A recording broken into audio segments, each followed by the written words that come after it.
Bismillah, pada hari ini kita akan membahas tentang hasad dan hiqd.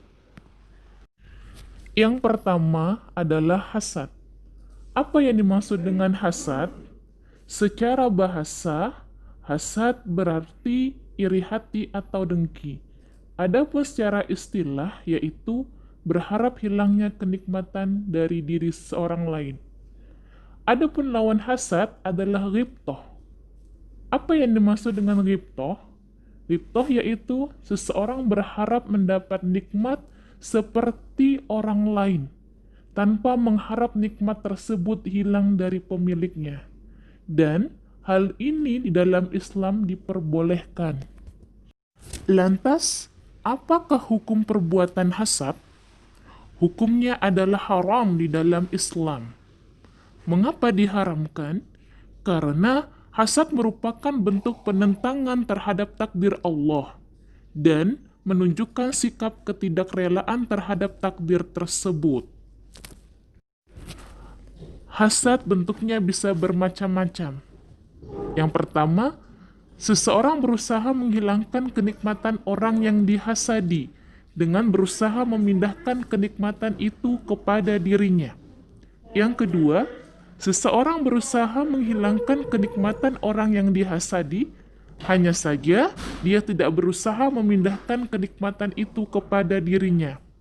Dan yang ketiga, seseorang berniat hasad, tetapi tidak merealisasikan niat itu, baik lewat ucapan ataupun perbuatan. Ada beberapa sebab yang mendorong perbuatan hasad. Pertama, permusuhan dan kebencian. Contohnya, seseorang disakiti orang lain, maka akan muncul rasa benci dan dengki dalam hatinya. Kemudian, dia berusaha untuk membalasnya. Jika orang yang dibencinya mendapatkan kesusahan, maka ia akan merasa senang. Yang kedua, sebabnya itu sombong dan ujub. Contohnya, jika seseorang mendapatkan harta dan merasa bangga dengan hartanya, maka ia akan khawatir orang lain akan melebihi dirinya. Sebab yang ketiga, gila kekuasaan. Contohnya, seseorang memiliki kekuasaan, maka ia tidak suka ada orang lain yang menyamai kekuasaannya. Sedangkan sebab yang keempat yaitu hati yang rusak dan sikap bakhil. Contohnya, jika seseorang yang hatinya rusak dan bakhil terhadap orang lain, jika diceritakan kepadanya keutamaan seseorang, maka timbul rasa tidak senang dalam hatinya. Sebaliknya, jika ia mendengar bahwa saudaranya tertimpa musibah, dia akan merasa senang dan bergembira. Hasad sangat berbahaya bagi diri sendiri maupun orang lain. Apa bahayanya? Yaitu, hasad termasuk dosa besar, dapat memakan kebaikan sebagaimana api memakan kayu bakar, termasuk akhlak Yahudi, bertentangan dengan ukhuwah Islamiyah, menunjukkan ketidakrelaan terhadap takdir Allah, merupakan jalan menuju kesengsaraan. Orang yang hasad berarti mengikuti jalan syaitan. Hasad dapat mengakibatkan permusuhan dan pertentangan antar manusia, mendorong tindak kejahatan pada orang lain, menjadi sebab seseorang meremehkan nikmat Allah kepadanya, menjadi sebab seseorang melupakan zikir kepada Allah, serta menjadi sebab hati pelakunya tersiksa. Begitu banyaknya bahaya hasad. Di antara banyak bahaya hasad tersebut, bahaya terbesarnya adalah hiqd. Apa yang dimaksud dengan hiqd? Yaitu dalam bahasa artinya mendendam. Sedangkan hakikat hiqd adalah seseorang merencanakan suatu kejelekan terhadap orang lain.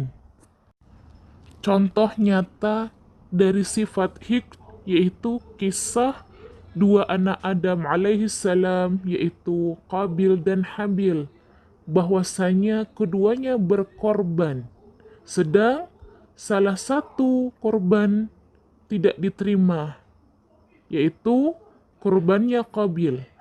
sedangkan korban yang diterima adalah kurbannya Habil. Qabil berkata kepada Habil, "Saya akan membunuhmu." Maka Habil pun berbicara kepada Qabil, "Sesungguhnya Allah hanya menerima dari orang-orang yang bertakwa." Dari sini Qabil membenci dan dendam terhadap saudaranya sampai berencana untuk membunuhnya. Apakah hukum hik? Hukumnya adalah haram dan mengantarkan kepada banyak keburukan. Mengapa demikian? Karena ia akan memberikan madarat atau keburukan yang sangat besar kepada pelakunya. Apakah yang menyebab terjadinya hik? Hik terjadi berawal dari hasad. Sehingga apa perbedaan antara hasad dengan hik? Perbedaan keduanya yaitu hasad hanyalah merupakan perbuatan hati, sedangkan hik di samping merupakan perbuatan hati juga bisa muncul dalam bentuk tindakan fisik. Hasad sifatnya hanya merusak pelakunya, sedangkan hik selain merusak pelakunya, terkadang juga akan merusak orang lain. Lantas, bagaimana jika seseorang sudah mempunyai penyakit hasad dan hik, dan bagaimana cara mengobati diri darinya? Yang pertama, yaitu merasa ridho dengan ketentuan Allah. Kemudian, menjalankan hidup sederhana di dunia. Mencoba membandingkan antara kenikmatan di dunia dengan kenikmatan yang di akhirat.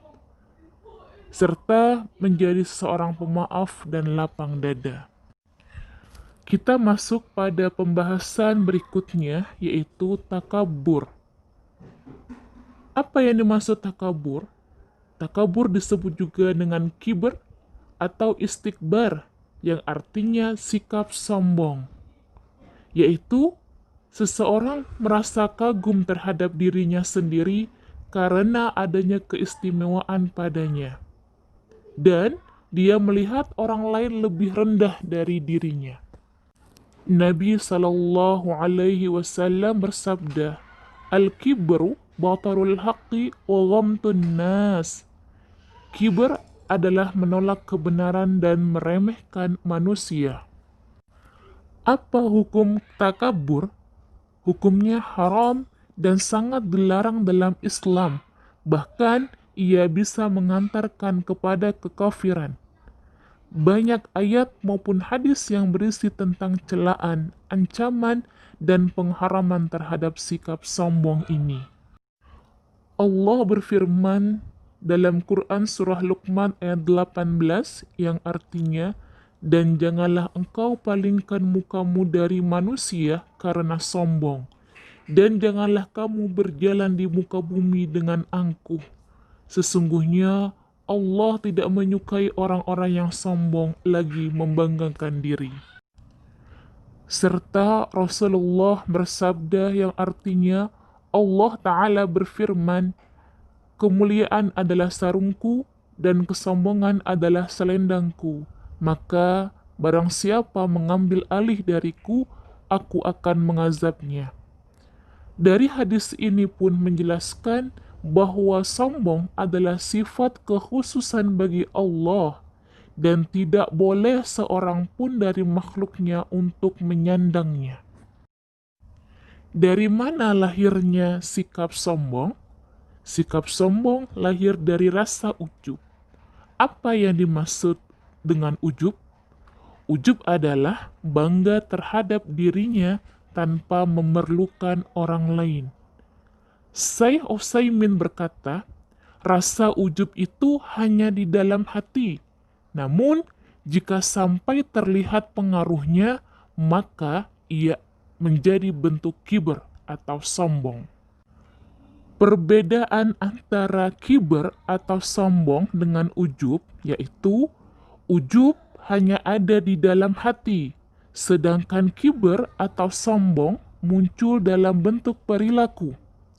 Ujub adalah sebab utama munculnya sifat kibr, Sedangkan kibar tidak akan terjadi pada seseorang sampai dia memiliki sikap ujub dalam dirinya. Baik ujub maupun kibar, keduanya merupakan sifat yang sangat buruk dan dibenci dalam Islam. Maka dari itu, janganlah bersikap sombong, karena sikap sombong akan berakibat buruk kepada pelakunya. Apa akibatnya? Kibar merupakan sifat yang akan merendahkan pelakunya. Dan Allah akan mengharamkan surga bagi orang yang sombong. Pelaku kibar akan mendapat siksa yang sangat pedih. Serta Allah tidak akan melihatnya pada hari kiamat. Dan orang sombong akan terhalang dari ilmu ketika di dunia. Sifat kibar atau sombong terjadi karena adanya sebab-sebab. Sebab yang pertama adalah harta, sebagaimana yang terjadi pada Qarun. Kemudian, sebab yang kedua adalah ilmu, seperti kisah Qarun, yang mana ia diberikan harta, ia beranggapan karena ilmu yang ada padanya. Sebab yang ketiga adalah kekuasaan, seperti kisah Fir'aun yang menganggap bahwa dirinya adalah Tuhan yang paling tinggi. Dan sebab yang keempat adalah kekuatan, seperti dalam kisah Perang Hunain. Dari sebab-sebab tersebut, bagaimana cara kita agar selamat dari sifat sombong? Ada beberapa cara agar manusia selamat dari sifat sombong. Yang pertama yaitu mencabut pohon dan mengikis akar-akarnya. Maksudnya, seseorang harus menghilangkan dan menjauhkan diri dari penyebab timbulnya sifat kibar tersebut. Yang kedua, berlaku ikhlas, cinta kepada kebaikan, lemah lembut, jujur, dan tawaduk dengan mengharap wajah Allah. Dan yang ketiga, mengetahui hakikat dan akibat yang akan diterimanya di dunia dan di akhirat. Semoga kita semua diberi perlindungan agar terjauh dari sifat hasad, hikd, ujub, dan juga takabur. Barakallahu fiikum.